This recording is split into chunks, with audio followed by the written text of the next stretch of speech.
If you are considering entering America illegally, don't even think about it. Let me be clear. If you come to our country and you break our laws, we will hunt you down.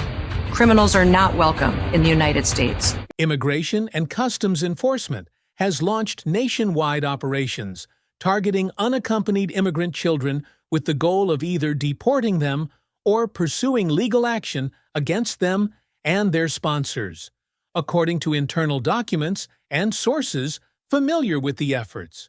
Whilst the Department of Homeland Security has described the initiative as a series of welfare checks intended to protect children from exploitation. Internal ICE documents obtained by the National Immigration Project suggest a broader enforcement agenda. These documents reveal that ICE is also gathering information for potential deportations and criminal prosecutions, confirming a February report that the Trump administration ordered ICE to locate and deport unaccompanied minors. The aggressive tactics have alarmed immigrant advocates who warned that these operations amount to a form of backdoor family separation. We are in the beginning stages of carrying out the largest deportation campaign in American history. Now, President Trump and this administration here, the success is unprecedented. We beat Trump's first administration on border success. Border numbers are historic low. Today, as I'm standing here, we are the most secure border in the history of this nation. Michelle Mendez of the National Immigration Project emphasized that the program's true intent appears to be the criminalization of vulnerable children and their sponsors beyond checking on the children's safety.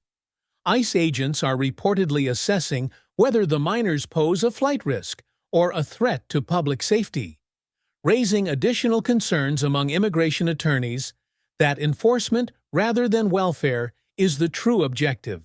This is the biggest national security failure this country's ever seen. This is a border emergency until we end it, end all of it. We're making good strides, but right now it's still an emergency until we shut it down. ICE is essentially conducting intelligence-gathering missions against immigration families.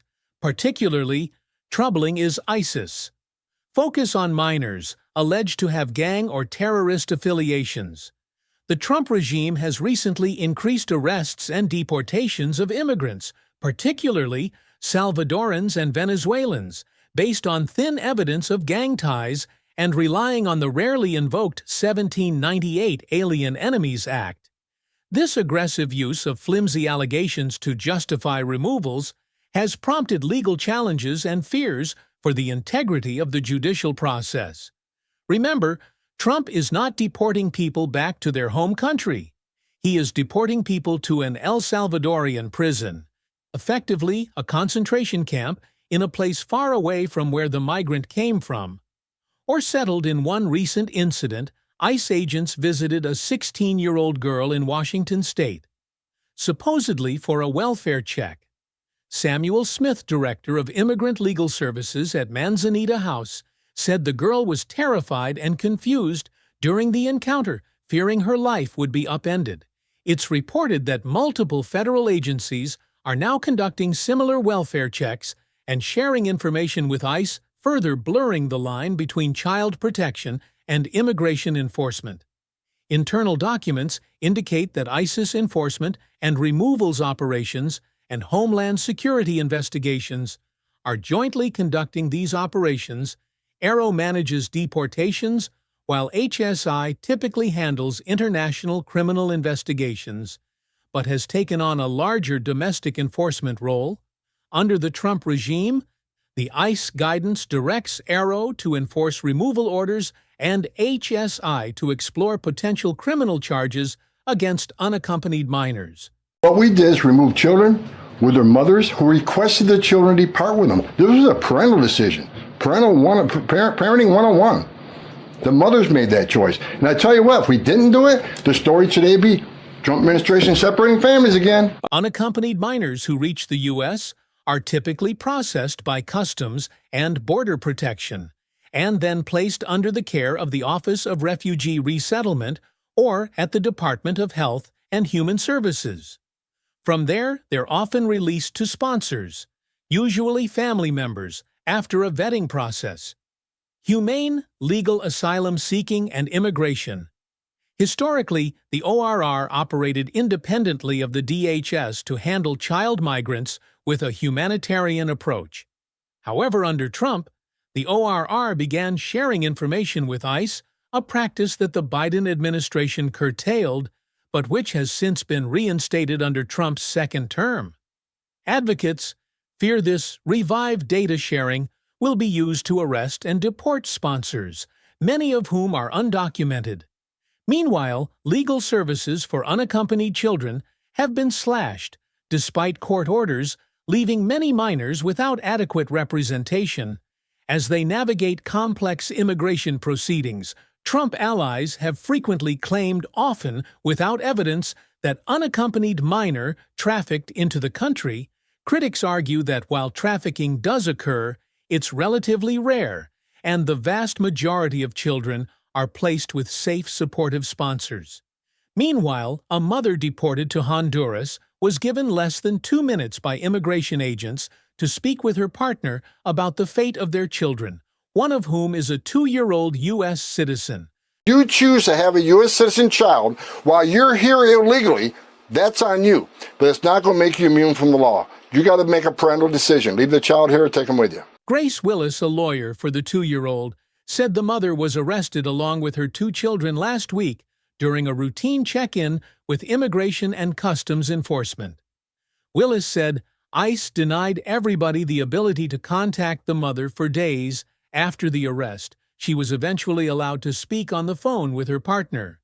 But only for 2 minutes, they were asserting the child's U.S. citizenship on speakerphone with the ICE officer who was in the room with the mother.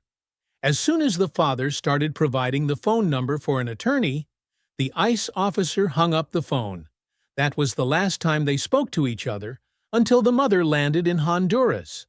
The mother had been checking in regularly with ICE for years because of an outstanding deportation order on April 22nd. She was detained with her 2-year-old and an older child. All 3 of them were later taken to Honduras, even though the mother wanted the younger child to stay in the U.S. with their U.S. passport.